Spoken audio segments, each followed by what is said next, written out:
Oi, Dom. Boa noite. Quero começar dizendo que eu cresci em uma pequena cidade do interior de Nebraska e nos 18 anos que passei lá, duas coisas realmente importantes aconteceram. A primeira, e provavelmente a melhor, é que eu nasci. Tenho certeza de que todos estão bastante agradecidos por isso. Mas a segunda, que talvez seja a pior coisa que já aconteceu por lá, foi quando Wesley Jones colocou fogo na própria garagem. Ou melhor, talvez o que Wesley fez tenha sido a pior coisa que nunca aconteceu de fato na nossa cidade.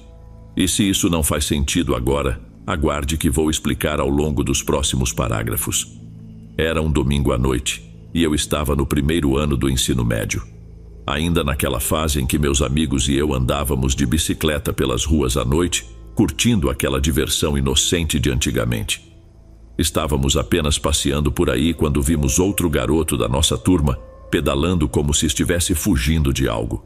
Paramos para cumprimentá-lo e ele, ofegante, nos disse: "Meu Deus, gente, a garagem dos Jones está pegando fogo, venham ver."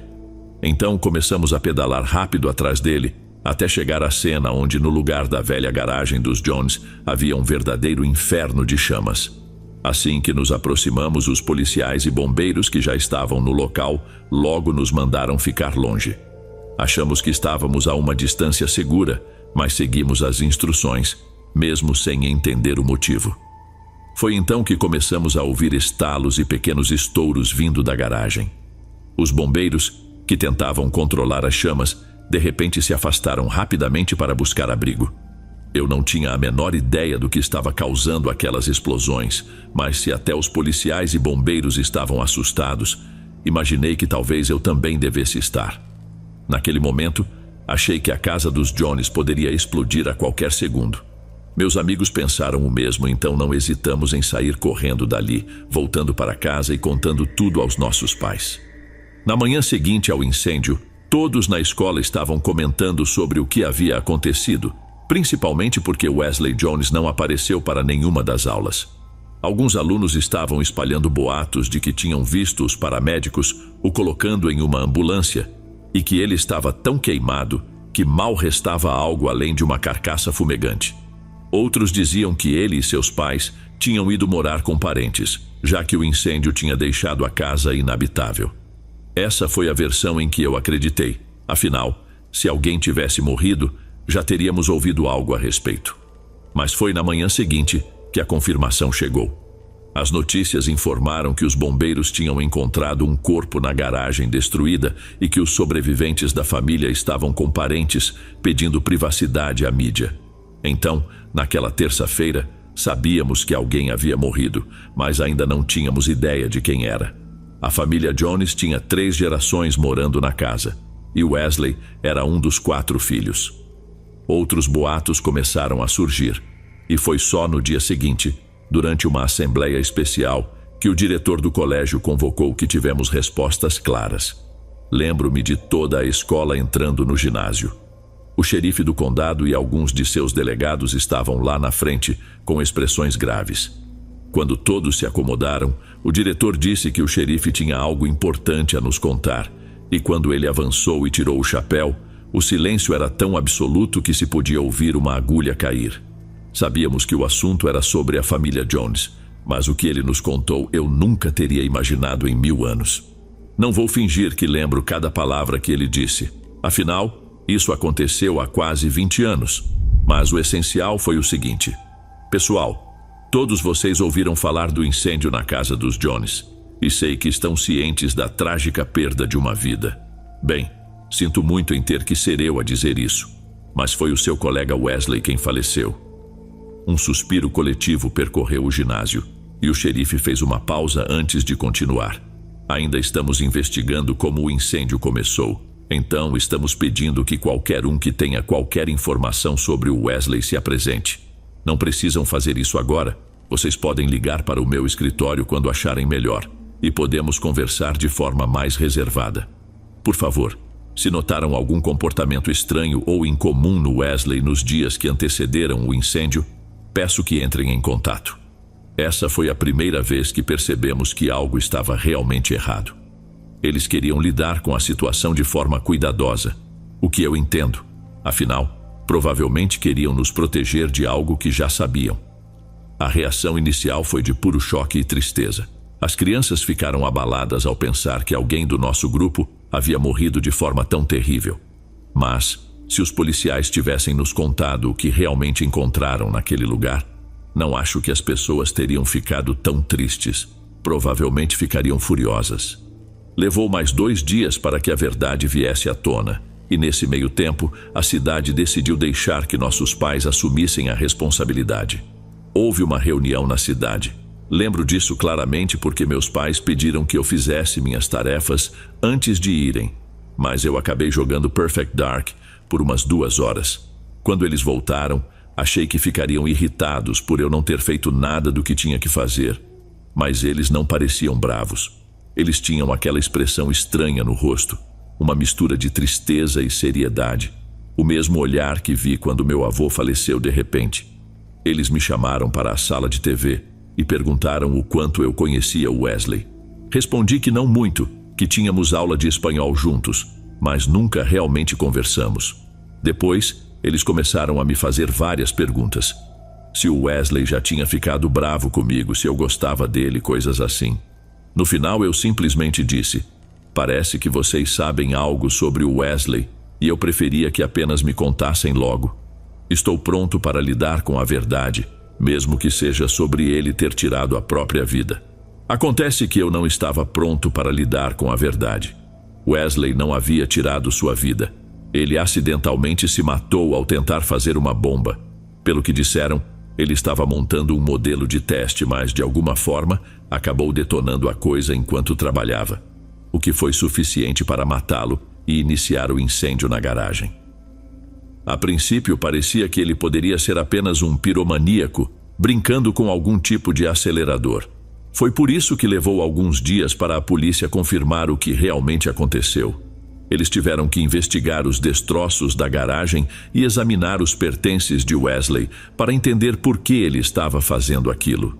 Os policiais acabaram encontrando um diário que o Wesley mantinha, onde ele basicamente descrevia seu plano de construir uma bomba e colocá-la sob a igreja em um domingo de manhã, quando estaria cheia de famílias. Eles não quiseram compartilhar muitos detalhes sobre o conteúdo restante do diário, apenas mencionaram que era uma leitura extremamente perturbadora, com várias referências ao massacre de Columbine que havia acontecido no ano anterior. Minha mãe estava chorando no final da conversa, e eu nunca tinha visto meu pai tão abalado. O fato é que aquele garoto queria matar quase toda a cidade. Se ele tivesse conseguido atacar a igreja durante o próximo serviço do Dia dos Veteranos, ele teria dizimado cerca de 90% da nossa população em uma única explosão devastadora. A explicação mais clara que me deram foi que o garoto queria ferir pessoas, ou que ele simplesmente não estava bem. Ninguém realmente intimidava o Wesley ou mexia com ele. Ele parecia ser apenas perturbado. E eu agradeço a Deus por ele não ter sido mais esperto, por não ter feito mais pesquisas ou tomado mais cuidado, porque se tivesse, ele poderia literalmente ter apagado nossa cidade inteira do mapa. Antes de irmos para o próximo relato, se você é novo por aqui, não se esqueça de se inscrever no canal e ativar o sininho para receber as próximas histórias. Sua presença é importante e seu apoio é essencial. Bem, vamos continuar.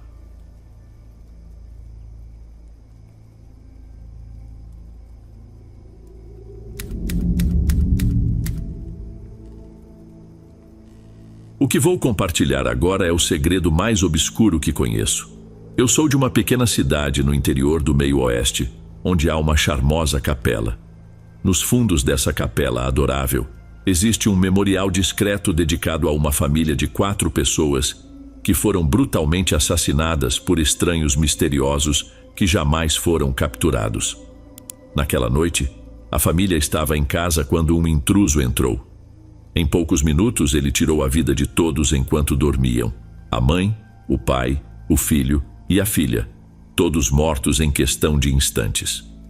Como você deve imaginar, esse crime abalou nossa pequena cidade de forma irreparável. Eu ainda era criança, estava na escola primária, mas lembro bem da vigília, do funeral e da cerimônia que inaugurou o memorial na capela. Foi uma tragédia que nos pegou de surpresa e que poderia ter sido evitada. Um ato de pura maldade causado por uma força obscura e desconhecida. Mas essa não é a verdadeira história. A verdade é como um segredo que todos conhecem, mas ninguém ousa mencionar. É assim porque, supostamente, precisamos proteger nossa comunidade, ou pelo menos é isso que sempre me disseram. Só que eu realmente não sei como encobrir isso nos ajuda de fato. É apenas uma fachada, uma falsa sensação de paz de cidade pequena. Afinal, qual é o sentido de fingirmos que vivemos em um lugar calmo e feliz quando a realidade está longe disso? Ok, acho que estou desviando do ponto principal. Naquela noite a família jantou, assistiu um pouco de televisão e depois das 9 da noite os pais colocaram as crianças para dormir. O pai, como de costume, ficou acordado com um copo de uísque na mão após a esposa e os filhos irem para a cama. Ele gostava de assistir aos destaques de futebol ou beisebol, ou de fazer maratonas de programas noturnos. Coisas comuns de pai, sabe? Mas naquela noite ele nunca mais saiu do sofá. A versão oficial da história sempre foi que a família foi assassinada enquanto dormia, o que tecnicamente é verdade. No entanto, é frequentemente descrito como se todos estivessem em um sono tranquilo em suas camas quando o crime aconteceu. E isso não corresponde à realidade. Algumas horas antes do massacre, a família se reuniu para o jantar. Não sei ao certo o que comeram, talvez torta de frango ou algo do tipo, mas o que sei é sobre a sobremesa. Naquele dia, a filha mais nova, de 9 anos, preparou para todos um pudim de gelatina com sabor de creme de morango. Pelo que imagino, provavelmente não foi a sobremesa mais saborosa que eles já experimentaram.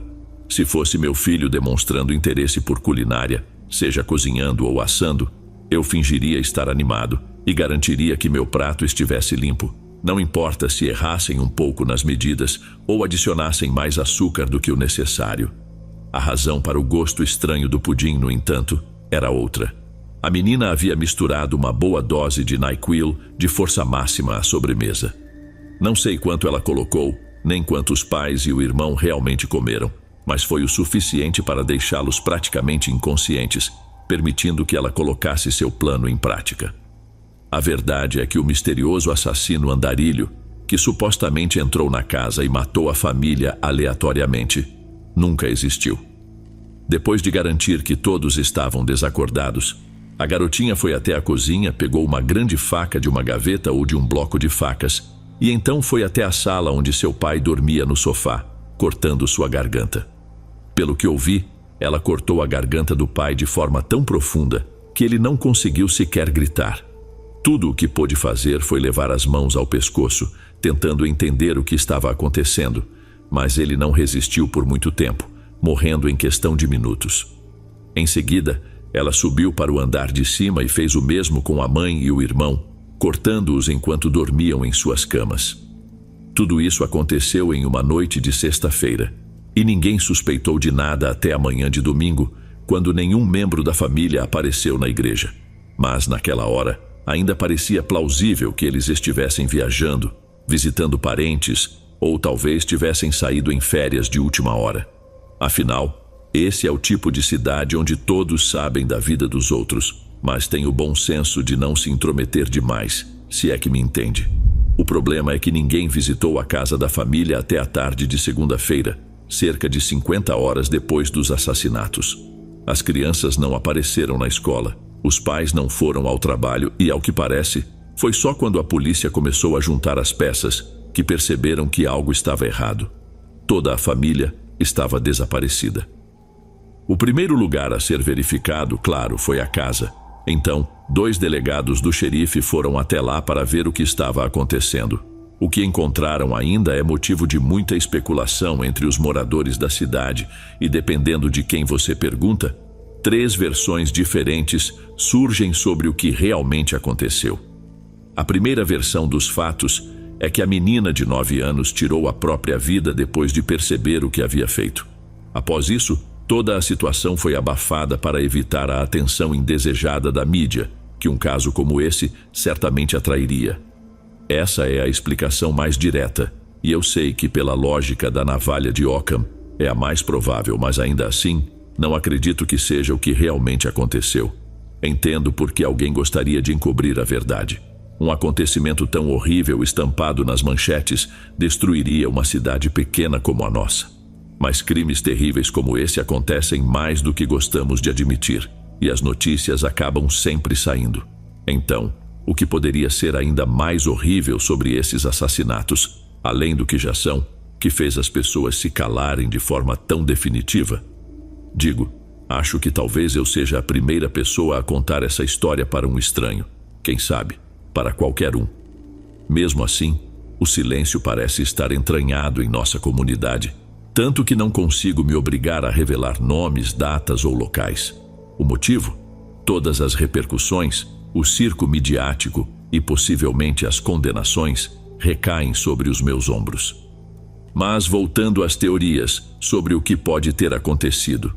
Uma versão alternativa é que, quando a polícia chegou, a garota fingiu ser a única sobrevivente, enganando os oficiais para que se aproximassem dela, e então tentou atacá-los. Os policiais tentaram contê-la sem violência, mas ela estava armada com a mesma faca que usou para matar sua família, e no meio da confusão, um deles acabou disparando e a matou. Ao menos é o que eu acho, sem dúvida a mais branda das duas teorias alternativas, mas não a que parece fazer mais sentido para mim. Acredito que um policial novato, ao ver a faca, possa ter agido por instinto de autopreservação, mas não conseguir conter uma criança de 9 anos? Sinceramente, não sei. Ninguém que defende essa versão estava perto da casa da família para ouvir qualquer disparo.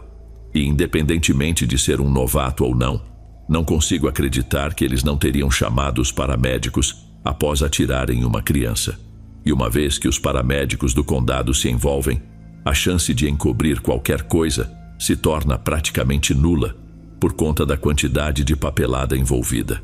Isso nos leva à segunda teoria alternativa, na qual os paramédicos não foram chamados porque todos já estavam mortos quando os policiais chegaram.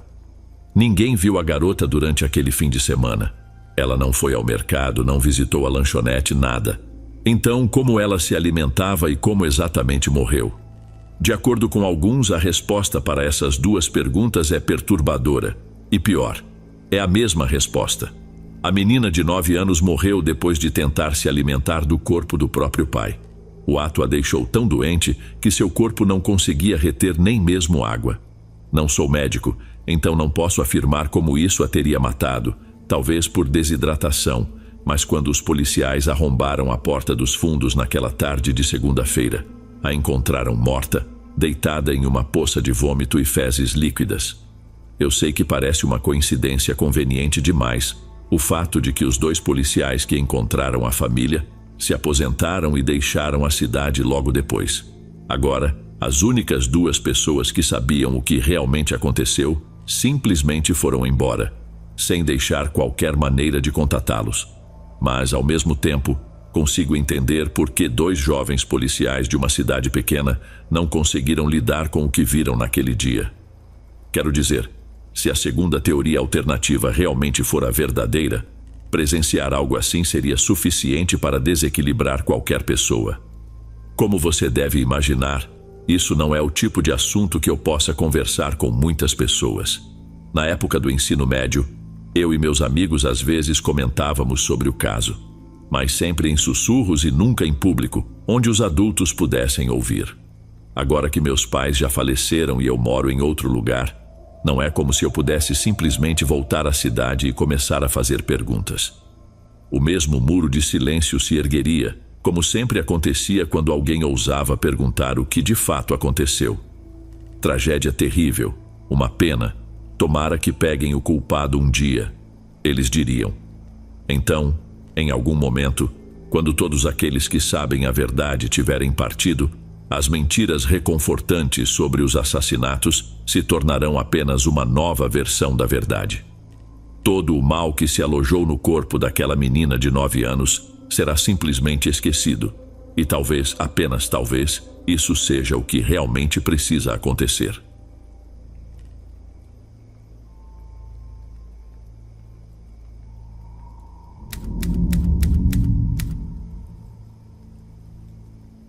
Minha família tem uma cabana de madeira perto de uma cidadezinha chamada Marble, na Carolina do Norte. É quase uma relíquia familiar e hesitamos em nos desfazer dela. Afinal, foi lá que nossa história começou. Acho que outro motivo pelo qual ainda a mantemos é a história interessante que envolve esse lugar. Interessante para quem ouve de fora, mas deve ter sido aterrorizante para minha avó, que passou por tudo isso. No verão de 1998, 2 anos antes de eu nascer, minha avó estava sozinha na cabana. Meu avô já tinha falecido nessa época, mas quase todos os verões em que estiveram juntos, eles passavam 2 semanas lá sem ninguém por perto, apenas com os esquilos como companhia. Após a morte dele, ela continuou indo para a cabana como uma maneira de lidar com a dor. E foi assim que ela acabou lá sozinha, em junho ou julho de 1998. Ela não tinha televisão, mas contava com um rádio antigo que usava para ouvir seus programas favoritos em uma estação que nem existe mais. Como muitas outras, essa emissora interrompia a programação para transmitir notícias. Um dia ela ouviu sobre algumas bombas que estavam explodindo na Geórgia e no Alabama. A polícia tinha um suspeito, mas ele estava fugindo e, ao que parecia, poderia estar escondido nas montanhas do seu estado natal, a Carolina do Norte. O locutor descreveu brevemente o suspeito: altura média, cabelos escuros, olhos claros, e revelou seu nome, Eric Rudolph. Minha avó sempre dizia que o nome grudou na memória dela por causa da música de Natal da Rena, e que ela acabou assobiando a melodia, mesmo sabendo que daria azar assobiar aquilo no meio do verão. Depois de algumas horas, o sol já havia se posto e minha avó estava apenas relaxando na cabana, como as avós costumam fazer. De repente, houve uma batida na porta. Ela não esperava a visita, e os únicos vizinhos moravam a quase 1 quilômetro de distância, o que fez com que ela se levantasse com uma certa apreensão e caminhasse até a porta da frente. Ao abrir a porta, ela se deparou com um homem de altura média, usando um boné de beisebol, com olhos claros e um bigode escuro. Como sempre, muito gentil, minha avó lhe desejou boa noite e perguntou em que poderia ajudá-lo. "Boa noite, senhora", ele disse. "Desculpe incomodá-la, mas preciso de um favor." Ele explicou que também tinha uma cabana na região e que estava visitando o lugar, mas, como saiu tarde do trabalho, esqueceu de comprar mantimentos e acabou ficando sem comida para aquela noite. Com toda a educação, pediu à minha avó se ela teria alguma comida para lhe ceder. Minha avó sempre disse que o homem foi tão cortês que, sem pensar 2 vezes, o convidou para entrar. Ela sempre mantinha a despensa bem abastecida, com alimentos enlatados e secos, então não foi difícil ajudar. Ela diz que encheu a mochila dele com carne seca e pêssegos, e quando o estava ajudando, de repente parou e perguntou. "Eu não perguntei seu nome", disse minha avó. "Meu nome é Bob, senhora", ele respondeu. "Bob o quê?", minha avó quis saber. "Bob Randolph", disse ele. Randolph, esse nome fez soar um alarme na cabeça da minha avó. Não era exatamente Rudolph, mas era parecido o suficiente para causar uma sensação ruim no fundo do estômago dela. Lembre-se, isso foi muito antes dos celulares existirem e a cabana sequer tinha uma linha telefônica. A única forma de comunicação externa que minha avó tinha era uma pistola de sinalização, e se a situação fosse tão grave quanto ela imaginava, isso não seria de muita ajuda. Então, ao invés de demonstrar pânico, minha avó decidiu jogar o jogo dele. Sabia que se agisse com calma, desse um pouco de comida e o deixasse ir embora, poderia dirigir até a cidade assim que amanhecesse e avisar as autoridades. Mas quando estava prestes a sugerir gentilmente que ele partisse, ele disse algo do tipo: "Na verdade, tenho outro favor a pedir. Você tem um lugar onde eu possa passar a noite?" Minha avó sempre mencionava que houve um instante em que eles se entreolharam e ela pôde ver o desespero bruto nos olhos dele. Tentando ao máximo manter a serenidade, respondeu: "Sinto muito, mas não tenho espaço para hóspedes." Foi nesse momento que ele enfiou a mão dentro da jaqueta, tirou uma pistola e disse algo como: "Que pena, esperava que você não fosse dizer isso." Ele balançou a cabeça apontando para a arma e acrescentou: "Não me obrigue a usar isso."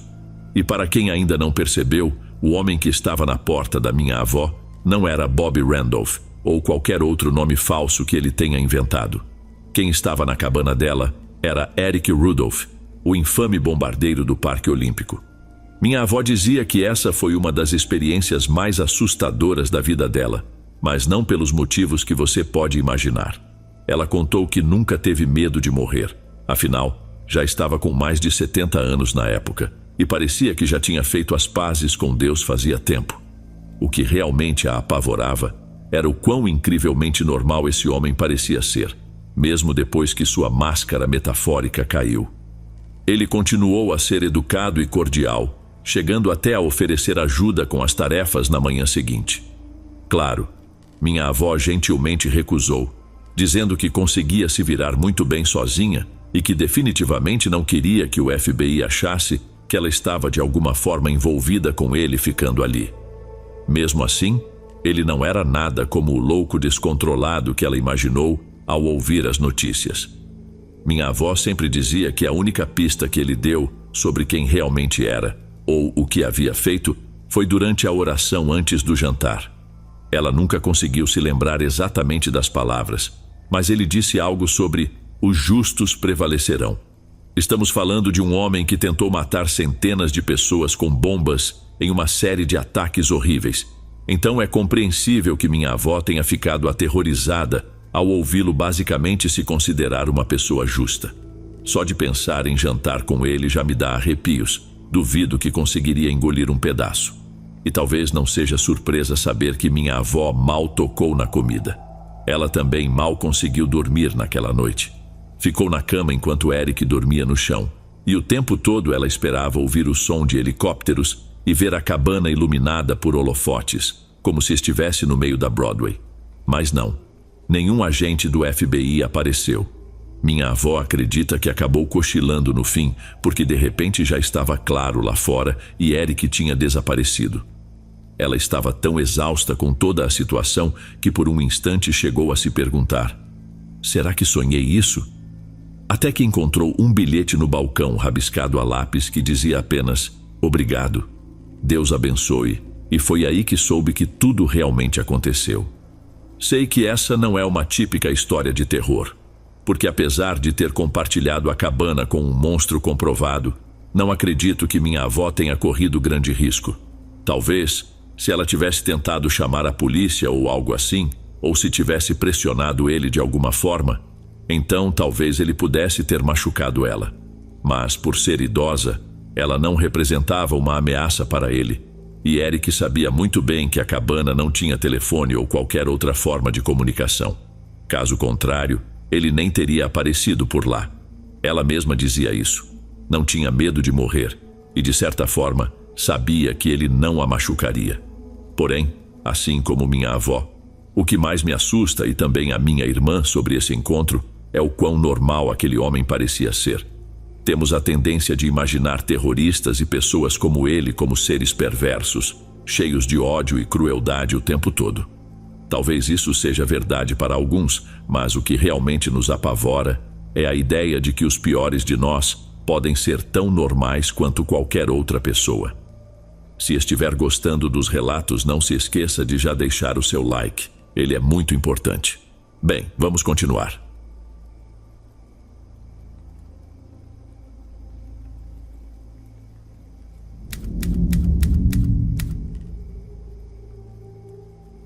No coração do estado do Novo México, há uma pequena cidade com um nome bem peculiar. Inicialmente conhecida como Hot Springs, Fontes Termais, ela decidiu mudar seu nome em 1950 após um famoso apresentador de rádio oferecer um desafio. Ele faria a transmissão especial de aniversário de seu programa na primeira cidade que adotasse o nome do show. No dia 31 de março daquele ano, Hot Springs tornou-se oficialmente Truth or Consequences, Verdade ou Consequências, e a celebração do 10º aniversário aconteceu ali na noite seguinte. Conhecida também pelo apelido de TOC, Truth or Consequences, abrigava na época cerca de 4.700 moradores, e desde então a população não teve um crescimento expressivo. Contudo, a partir da década de 1970, O número de habitantes começou a aumentar gradualmente. Ainda assim, entre os anos 2000 e 2010, a cidade experimentou uma queda populacional pela primeira vez em mais de 4 décadas, com quase 1.000 pessoas deixando o lugar. Mas o que pode ter causado essa redução tão significativa? Talvez esteja relacionado a um homem chamado David Parker Ray. David nasceu no dia 6 de novembro de 1939, na cidade de Belém, também no Novo México. Ele e sua irmã mais velha, Peggy, foram criados pelo avô paterno. O pai de David, que tinha problemas com alcoolismo e comportamento violento, aparecia esporadicamente para visitar os filhos, quase sempre embriagado. Em uma dessas visitas, ele presenteou David com uma revista adulta repleta de imagens perturbadoras. Como a revista foi um dos poucos presentes que David recebeu do pai, ele passou a valorizá-la profundamente. Ainda jovem e impressionável, David ficou obcecado por aquelas imagens e, como qualquer criança da sua idade, começou a querer imitar o pai. Essa introdução precoce a tais conteúdos afetou negativamente o desenvolvimento psicológico e social de David, tornando difícil para ele se relacionar com seus colegas na Mountaineer High School, onde estudava. A falta de habilidades sociais fez de David um alvo de bullying, o que intensificou ainda mais seus conflitos internos e problemas pessoais. Depois de concluir o ensino médio, David se alistou no Exército dos Estados Unidos, onde atuou como mecânico na seção de manutenção de veículos. Após um período de serviço, ele recebeu uma dispensa honrosa. Durante essa fase de sua vida, ele passou por 4 casamentos e separações, e embora os motivos para cada divórcio não sejam inteiramente claros, parece evidente que David tinha sérios problemas para sustentar relacionamentos amorosos. Após o último de seus divórcios, que foi particularmente turbulento, David Parker Ray vivenciou algo semelhante a uma crise de meia-idade. Ele gastou mais de $100 mil em um projeto peculiar que chamou de Toy Box, caixa de brinquedos. Esse projeto envolvia um trailer de caminhão, cuja aparência externa era bastante comum, mas o interior era um cenário bem mais sinistro. Grande parte dessa quantia foi usada para isolar acusticamente o local e transformá-lo em um espaço quase impossível de escapar. Além disso, ele adquiriu uma antiga cadeira ginecológica, normalmente usada em consultas médicas para exames de saúde reprodutiva, e a adaptou. A cadeira tinha suportes para as pernas que David ajustou para funcionarem como restrições. Em uma das paredes do trailer, ele instalou um painel repleto de ferramentas, incluindo chicotes, correntes, polias, correias, ganchos, lâminas cirúrgicas e até manilhas feitas para manter as pernas de suas vítimas abertas. O interior do trailer também contava com uma série de dispositivos de tortura, como um gerador portátil que ele utilizava para aplicar choques elétricos, além de diagramas detalhados que ilustravam métodos para causar dor extrema. Mesmo com todos esses instrumentos perturbadores, o detalhe mais aterrorizante da Toy Box era o teto, que foi quase inteiramente coberto por um espelho. David não apenas desejava torturar e agredir suas vítimas por longas horas, ele também queria que elas fossem forçadas a assistir a tudo. Entre 1957 e 1999, acredita-se que David Parker Ray tenha sequestrado, torturado e possivelmente assassinado até 60 mulheres e meninas, a maioria delas moradoras do condado de Sierra, no Novo México. Os atos que ele cometeu são praticamente indescritíveis, e há indícios de que muitas de suas vítimas morreram em decorrência da tortura, antes mesmo que ele planejasse matá-las. Ray chegou a confessar que soltava cães sobre suas vítimas, as drogava com uma mistura de sedativos e alucinógenos para intensificar o pavor antes de submetê-las a dias de dor e abusos. Quando se cansava de uma vítima, ele costumava aplicar uma combinação de tiopental sódico e fenobarbital, um coquetel amnésico projetado para apagar suas memórias. Em seguida, ele as levava para o deserto, as deixava ali e seguia seu caminho, pronto para planejar o próximo sequestro. Segundo suas próprias palavras, ele repetiu esse padrão várias vezes, muitas vezes abordando vítimas em bares, colocando drogas em suas bebidas ou fingindo ser policial para capturá-las. Se suas confissões forem verdadeiras, David Parker Ray provavelmente se classifica como um dos criminosos mais prolíficos da história dos Estados Unidos. Contudo, seu ciclo de violência chegou ao fim quando ele cruzou o caminho de uma mulher cuja força e resistência superaram suas expectativas. Seu nome é Cynthia Vigil R. Emílio. Em março de 1999, David se aproximou de Cynthia no estacionamento do Blue Water Saloon, localizado na cidade de Elephant Butte. Não vou julgar as escolhas que Cynthia fez em sua vida, mas é bem possível que ela tenha aceitado quando ele perguntou se ela concordaria em passar a noite com ele por dinheiro, já que ela não resistiu, ou reclamou quando ele alegou ser um policial disfarçado e a prendeu por suposta solicitação de prostituição. David a colocou no banco traseiro de seu carro, e é provável que ela tenha assumido que estava sendo levada para uma delegacia de polícia. Agora só podemos imaginar o desespero de Cynthia quando percebeu que estava sendo levada para Truth or Consequences, mais especificamente para a Toy Box, que estava escondida à vista de todos. Se ela ainda não tinha tentado resistir ao avistar o trailer, certamente entrou em pânico assim que viu o que estava dentro dele. Usando algum tipo de sedativo ou talvez força física, Ray a deixou inconsciente e a prendeu na cadeira ginecológica adaptada. Quando Cynthia recuperou a consciência, a primeira coisa que ouviu foi o som de um gravador reproduzindo uma mensagem pré-gravada. Era a voz de David Parker Ray. "Olá", dizia a fita. "Está confortável agora?" Imagino que não. Punhos e tornozelos acorrentados, amordaçada, vendada, desorientada e provavelmente apavorada. Isso é perfeitamente normal nas circunstâncias. Mas, por enquanto, você precisa se acalmar e prestar atenção à gravação. Vou te explicar em detalhes por que você foi sequestrada, o que acontecerá e quanto tempo permanecerá aqui. "Não sei como exatamente você foi capturada", continuou ele, "porque esta gravação foi feita em 23 de julho de 1993 como um aviso geral para futuras cativas, baseada nas minhas experiências ao longo dos anos. Você obviamente está aqui contra sua vontade e deve estar muito assustada ou com raiva. Tenho certeza de que já tentou soltar seus pulsos e tornozelos, mas não conseguiu. Você está aqui porque nós a sequestramos para treiná-la e usá-la como uma escrava. Pode parecer estranho, não é? E acho que é mesmo para quem não está acostumado, mas nós fazemos isso o tempo todo. Vai exigir bastante adaptação da sua parte, e você não vai gostar, mas isso não me importa. Você ficará acorrentada como um animal, até que decidamos o que fazer. Eu e minha parceira somos bastante criteriosos ao escolhermos uma garota para esses fins. E claro, não é necessário dizer que você tem um belo corpo e é jovem. A amiga mencionada por David era Cindy Handy, que mais tarde foi condenada a 36 anos de prisão pelo papel que desempenhou nas torturas realizadas na Toy Box.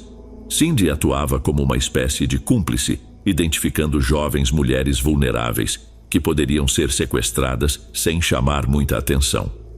Além disso, ocasionalmente, ela participava dos abusos, embora não fosse tão cruel quanto David Parker Ray. Em uma das gravações, David explicava às suas prisioneiras: "Seu valor aqui não é maior do que o de um cão ou qualquer outro animal que mantemos no celeiro", dizia a fita. "E assim como com nossos outros animais, você será alimentada, hidratada e mantida razoavelmente limpa. Costumamos capturar 4 ou 5 garotas por ano, dependendo das nossas vontades. Estamos sempre de olho. Às vezes, surge uma oportunidade. Uma garota com o carro quebrado, caminhando, de bicicleta ou correndo. Se for conveniente e seguro, a pegamos, mesmo que já tenhamos alguém no quarto de brinquedos. Afinal, um pouco de variedade é sempre bem-vinda. Embora você seja divertida por um tempo, eventualmente vou me cansar de você. Mas, se matássemos cada garota que sequestramos, haveria corpos espalhados por todo o país. Não gosto de matar, a menos que seja estritamente necessário, então desenvolvi um método eficaz de descarte. Quando terminarmos completamente, você será sedada com uma forte dose de tiopental sódico e fenobarbital, drogas que a deixarão extremamente suscetível à hipnose. Depois, você ficará drogada por alguns dias enquanto eu brinco com sua mente. No final, você não lembrará de nada, nem de nós, nem deste lugar, nem do que aconteceu. Não restará nenhuma evidência, pois você será banhada. Quando tudo acabar, você será vestida, sedada novamente e deixada em uma estrada rural, machucada e dolorida, mas nada que não cicatrize em 1 ou 2 semanas. Pode não parecer atraente, mas essa lavagem cerebral é o menor dos males. Tenho certeza de que você prefere isso a ter sua garganta cortada ou ser estrangulada. Justo quando parece que a gravação não poderia se tornar mais perturbadora, David começa a dar uma lição à sua prisioneira sobre como é improvável que ela seja resgatada. Sem dúvida, alguém estará te procurando, ele afirma, mas ninguém vai procurá-la aqui. Não haverá cavaleiros em armaduras brilhantes vindo te salvar. Você está completamente por conta própria e aposto que essa ideia é bastante assustadora. Sobre a possibilidade de escapar, David continua. Tenho certeza de que vai tentar bolar um plano. É da natureza humana. Por isso, você será mantida em um ambiente mais seguro do que uma cela de prisão. Um colar de aço será preso em seu pescoço com um cadeado. Essa corrente pesada estará fixada em um anel no chão, e o colar não será removido até o momento da sua libertação. Será um acessório permanente. Ele prossegue. Como eu disse, você será alimentada e hidratada regularmente. Não muito, apenas o suficiente para mantê-la viva. Nos primeiros dias, enquanto se acostuma com isso, você vai sentir muita fraqueza e fome, mas prefiro mantê-la em um estado enfraquecido de qualquer maneira. Sei que ser sequestrada e forçada à escravidão é algo difícil de aceitar. Algumas garotas têm grandes dificuldades, e tenho certeza de que você também terá. Mas encare a realidade. Não há escapatória. Você não pode dizer não. Não terá como lutar ou resistir. É um pensamento apavorante, eu sei, mas você não tem outra opção a não ser se conformar. David deixa claro que há poucas regras, mas que são fáceis de lembrar. Você cometerá erros como todas cometem, mas eu odeio reincidentes. Isso me irrita muito. Algumas garotas tendem a ser rebeldes e não aconselho isso, porque só vai trazer mais problemas. Se necessário, posso fazer coisas com seu corpo e torturá-la de maneiras que você nem imagina.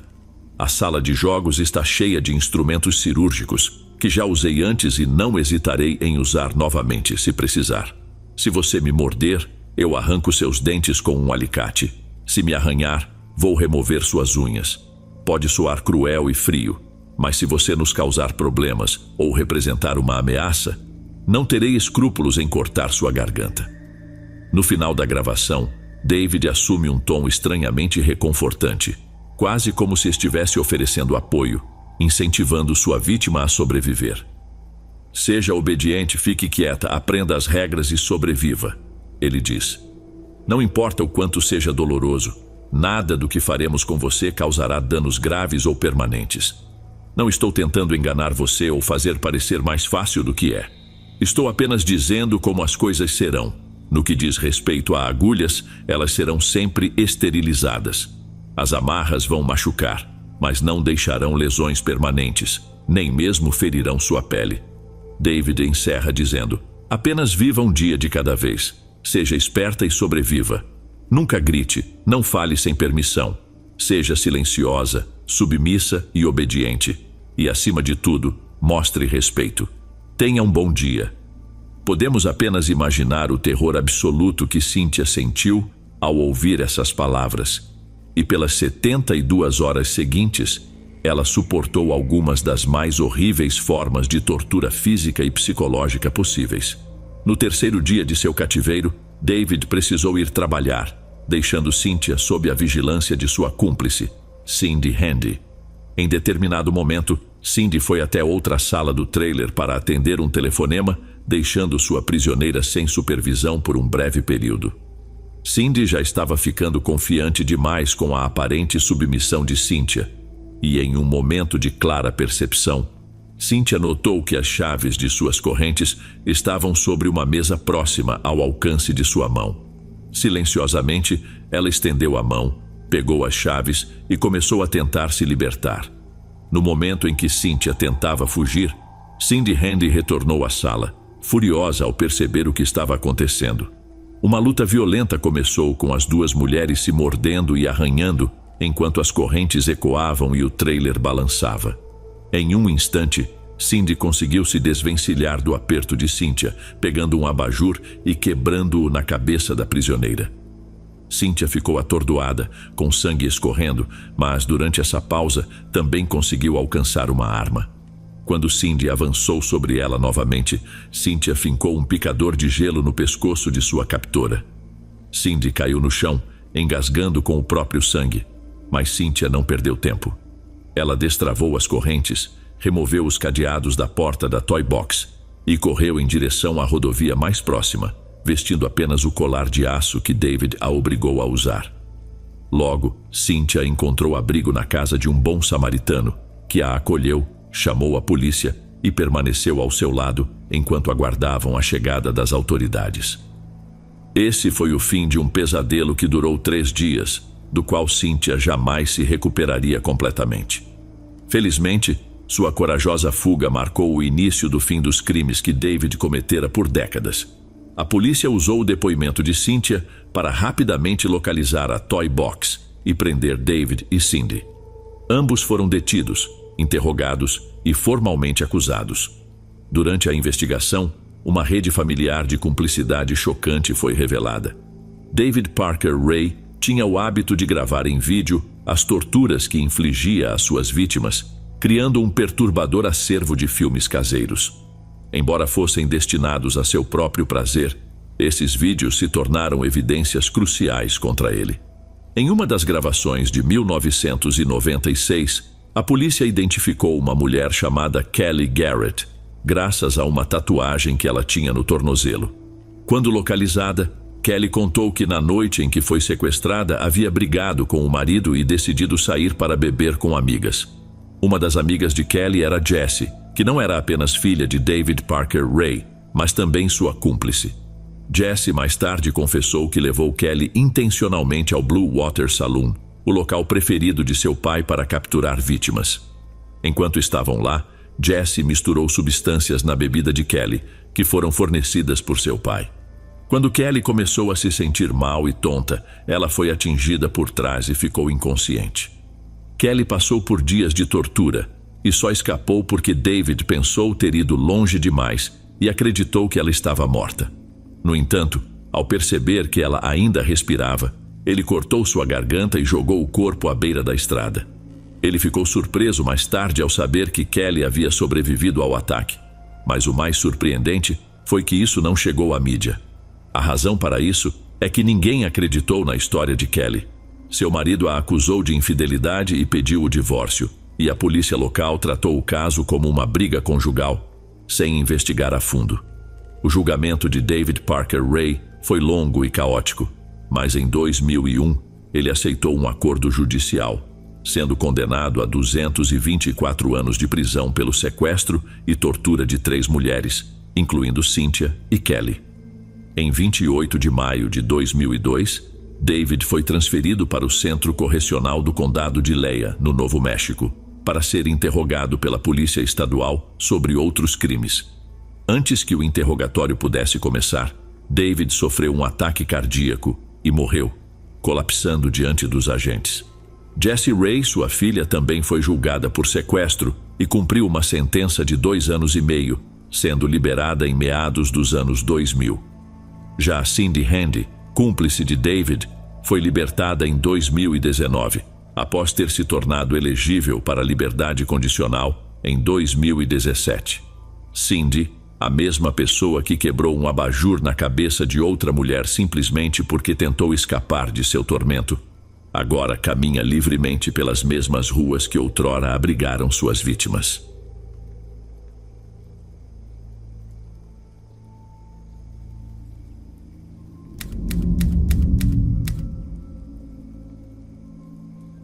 Eu cresci em uma pequena cidade em Wyoming que tem uma ponte antiga nos arredores. É famosa entre as crianças que juram que ela é mal assombrada. Apesar de não haver fantasmas ou figuras que surgem do nada quando você tenta atravessá-la à noite, acredite, ela é assombrada. Não da maneira convencional, mas de uma forma que realmente faz sentido. Anos atrás, 2 jovens da cidade cruzavam essa ponte quando um carro com 2 homens parou ao lado delas. Eles ofereceram uma carona até em casa, e elas aceitaram. No entanto, em vez de levá-las em segurança, os homens cometeram atos horríveis, espancaram-nas, abusaram delas, e depois de tudo jogaram as 2 da ponte nas águas abaixo. A queda é de cerca de 30 metros. Ninguém sobreviveria a uma queda tão grande nas águas agitadas. Mas, por um milagre, a mais velha das 2 garotas conseguiu chegar à margem do rio, quilômetros depois, tossindo a água dos pulmões antes de conseguir pedir ajuda. Isso virou um acontecimento marcante. Eu era só uma criança, mas me lembro bem das repercussões. A sobrevivente deixou Wyoming, e quem poderia culpá-la por querer escapar de uma memória tão terrível? Mas anos mais tarde, ela retornou. Agora, acompanhada de um homem, talvez marido ou namorado, e um filho, que presumo ser dela. Naquela época, pensei que talvez ela tivesse superado o trauma e que queria que seu filho estivesse mais perto dos avós, ou algo assim. Todos na cidade estavam felizes por seu retorno. Isso eu me lembro claramente. E por um tempo, parecia que sua pequena família estava se ajustando bem. Até que um dia minha esposa recebeu uma ligação de uma colega da creche onde trabalhava. A irmã que sobreviveu estava com a família passeando perto da velha ponte. E como o pai da criança disse, em um momento ela estava ali, no próximo simplesmente havia desaparecido. Ela tinha voltado para sua cidade natal com a nova família, com tudo para viver. Mas, ao encarar aquela queda até o rio novamente, parece que todas as lembranças terríveis a atingiram de uma vez. Acho que chamam isso de culpa do sobrevivente.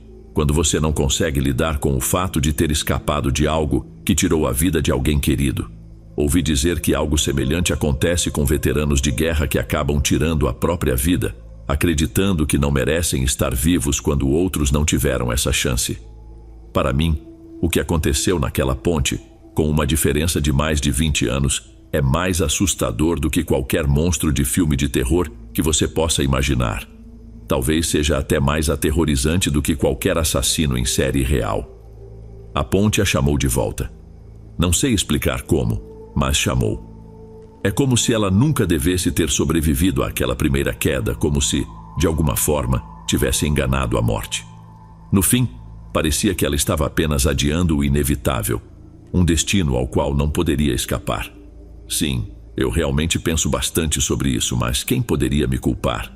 Talvez não seja só a ponte que carrega o peso do que aconteceu. Talvez eu também esteja marcado por tudo isso.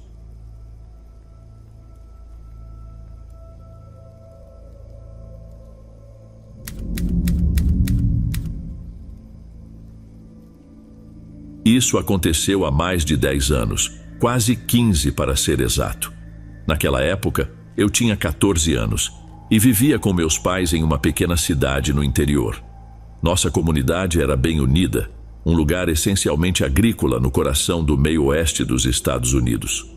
O que destacava nossa cidade era a única estação de trem da região, o que significava que, vez ou outra, alguns estranhos apareciam por lá, embora raramente ficassem por muito tempo. De resto, todos conheciam todos. Meus amigos e eu passávamos boa parte das noites de verão no pátio da escola. Não havia muito o que fazer na cidade. Não tínhamos fliperama, pista de skate, e preferíamos economizar em vez de gastar com o cinema local, que não era grande coisa de qualquer forma. Nos meses frios, a bebida acabava sendo mais presente nas nossas noites, mas isso aconteceu em pleno verão. Era uma noite abafada de julho, já quase meia-noite, e nós estávamos relaxando nos balanços do pátio. A lua cheia iluminava tudo de forma suave. Conversávamos sem rumo, trocando um cigarro que o Henrique, um dos meus amigos, havia pegado do pai dele. O tempo foi passando e de repente nuvens grossas cobriram a lua, mergulhando tudo na escuridão. Quando a lua finalmente voltou a aparecer, notamos um homem que parecia surgir do nada, caminhando em nossa direção. Ele devia ter seus 40 e poucos anos, com o cabelo castanho todo bagunçado e uma barba curta cheia de fios grisalhos. Vestia uma camiseta branca, já meio suja, e jeans gastos. Não precisou muito para percebermos que ele não era dali. Se fosse, já o teríamos visto antes. Provavelmente estava apenas de passagem, mas isso foi o suficiente para nos deixar com um frio na espinha. Ei, garotos, o que estão fazendo aqui a essa hora?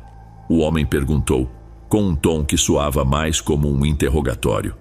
Troquei olhares com meus amigos, todos claramente desconcertados com a presença repentina do estranho, mas ninguém queria ser grosso. Então mantivemos a educação. Estamos só matando o tempo, senhor. Eu respondi. Ele sorriu, e foi aí que percebi que seus dentes eram amarelados e desalinhados. Interessante, ele disse, tentando soar mais jovem do que sua aparência deixava transparecer. A conversa se arrastou por alguns minutos. Ele fazia perguntas de todos os tipos, e a gente respondia com uma ou duas palavras. A essa altura devia estar óbvio que estávamos desconfortáveis, mas ninguém teve coragem de pedir para ele ir embora. Após uns 5 minutos, ele mudou o tom e disse que tinha algo legal para nos mostrar, pedindo que o seguíssemos. Um arrepio percorreu minha espinha e vi o mesmo pânico nos olhos dos meus amigos. Aquilo não parecia certo, e sabíamos que era hora de sair. Não, obrigado. A gente precisa ir embora, falei de forma firme. O homem não parecia satisfeito. Ele deu um passo à frente. Vamos lá. Não precisam ter medo, eu não vou machucar vocês. Só quero mostrar uma coisa. Foi então que percebi um brilho metálico em sua mão. Com um choque de pavor, entendi que ele estava segurando uma faca. Corram! Eu gritei, e todos saímos em disparada em direções diferentes. Corri como nunca, mais rápido do que jamais imaginei. Não me atrevi a olhar para trás, então não faço ideia de quem, se é que alguém, ele tentou seguir. O medo tomou conta de mim, mas continuei correndo, até que ao longe, enxerguei as luzes da minha casa. Eu continuei correndo e entrei em casa completamente sem fôlego. Meus pais já estavam dormindo, então subi rapidamente as escadas e os acordei. Jason, o que houve? Minha mãe perguntou, visivelmente preocupada. Eu ainda estava recuperando o fôlego e mal conseguia falar, mas depois de um tempo, consegui explicar tudo o que aconteceu. Enquanto eu contava, os rostos dos meus pais ficaram cada vez mais pálidos. Precisamos chamar a polícia, meu pai disse pegando o telefone. Em questão de minutos a polícia estava lá. Um dos meus amigos já tinha ligado e eles estavam na casa dele também. Demos uma descrição do homem para eles, que logo começaram a vasculhar a escola e os arredores, mas não encontraram nenhum sinal dele. A melhor hipótese era que ele estava escondido na floresta ao sul da cidade, que ficava próxima da escola. Esse incidente virou assunto por um bom tempo. Nos meses seguintes, toda a comunidade ficou em alerta. As pessoas passaram a trancar suas portas e a maioria das crianças tinha que voltar para casa antes do anoitecer. A polícia continuou as buscas por um tempo, mas nunca conseguiram encontrar o homem. Circularam rumores de que eles acharam um acampamento improvisado na floresta, com uma velha barraca e pilhas de lixo, apenas restos de comida e latas de cerveja, pelo que ouvimos. Provavelmente era ali que o homem estava se escondendo e possivelmente onde ele queria nos levar naquela noite. Antes de irmos para o último relato, se ainda estiver por aqui, deixe um comentário compartilhando sua opinião sobre as histórias de hoje. Se preferir, comente o horário que está assistindo. Bem, vamos continuar.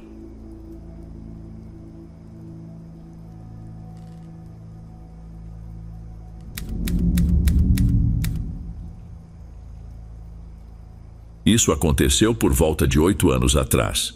Eu tinha 17 anos e morava nos subúrbios de uma pequena cidade com minha mãe, meu pai e minha irmã mais nova. Meu melhor amigo, Parker, vivia a apenas 5 minutos a pé da minha casa. A maior parte do nosso tempo livre era passada explorando as florestas ao redor do bairro, sem muito mais para fazer. Não havia muito entretenimento na nossa cidade, além disso. Certa noite, Parker e alguns amigos organizaram uma fogueira no quintal da nossa amiga Iris. Ela morava em uma pequena fazenda, não muito distante. Já era tarde, provavelmente por volta das 11 da noite, quando Parker e eu decidimos voltar para casa. A caminhada até lá levava cerca de 45 minutos. Estávamos em uma estrada de terra, a caminho de volta para o nosso bairro. A floresta ficava à nossa direita, mas seguir pela estrada era mais rápido, apesar de conhecermos bem as trilhas da mata. Enquanto caminhávamos, vimos um carro se aproximar por trás. Os faróis apareceram à distância e pensamos que o carro simplesmente passaria por nós. Era um veículo antigo, bastante desgastado. Senti um calafrio quando o motorista abaixou a janela e perguntou: "Como chegamos a uma cidade chamada Havebrook?" Parker e eu trocamos olhares. Nenhum de nós jamais tinha ouvido falar dessa cidade. Vivíamos ali desde sempre, e se fosse por perto, certamente saberíamos. Talvez ele estivesse mais perdido do que pensava. Nós não tínhamos certeza, mas dissemos: "Nunca ouvimos falar dessa cidade." Enquanto nos afastávamos, o carro se aproximou e começou a nos acompanhar lentamente. O motorista se inclinou pela janela e ofereceu uma carona. Nós recusamos de forma educada, mas ele insistia. Continuava a nos oferecer a carona e repetíamos que não queríamos. Aceleramos o passo, mas ele continuava nos seguindo. Foram alguns minutos bastante desconfortáveis, com a gente andando rápido, tentando evitar contato visual. Depois de um tempo não consegui resistir e olhei na direção do homem. Assim que nossos olhares se cruzaram, um medo profundo tomou conta de mim. Parker e eu começamos a correr e o carro imediatamente acelerou, nos seguindo pela estrada de terra. Estávamos correndo como se nossas vidas dependessem disso, sem saber ao certo o que ele pretendia. A única coisa clara era que precisávamos despistá-lo, então corremos para dentro da floresta o mais rápido que podíamos. Achei que correr para a mata seria o suficiente para nos livrarmos dele, mas quando olhei para trás, vi o carro parado na beira da estrada. Pior, vi a silhueta do homem vindo atrás de nós pela floresta. Estávamos à beira das lágrimas a essa altura. Não fazíamos ideia do que ele queria ou do que faria se nos alcançasse. A única coisa que passava pela minha cabeça era que ele só podia ser algum tipo de assassino. Depois de corrermos por alguns minutos exaustos, nos escondemos atrás de uma grande árvore para descansar. Agachados, ficamos vigiando o caminho. O homem chegou perto, parando a cerca de 10 ou 12 metros de onde estávamos. Conseguíamos ver a silhueta dele à luz da lua que atravessava as copas das árvores. Ele olhava ao redor, também ofegante. Parker e eu mal respirávamos, com medo de fazer qualquer barulho. Depois de alguns minutos tensos, o homem finalmente se virou e começou a caminhar de volta. Esperamos mais um tempo até ter certeza de que ele havia ido embora. E então fizemos nosso caminho de volta para casa através da floresta. O incidente nos deixou completamente abalados e assim que chegamos contamos tudo aos nossos pais. Relatamos o ocorrido à polícia, mas por mais que procurassem, o homem nunca foi encontrado. Ei, amigos, obrigado por ouvirem. Clique no sininho de notificações para ser alertado de todas as futuras narrações. Lanço novos vídeos os dias por aqui. Espero te ver nos próximos. Agora na tela, vou deixar outros 2 bons vídeos que sei que irão gostar. Te vejo por lá.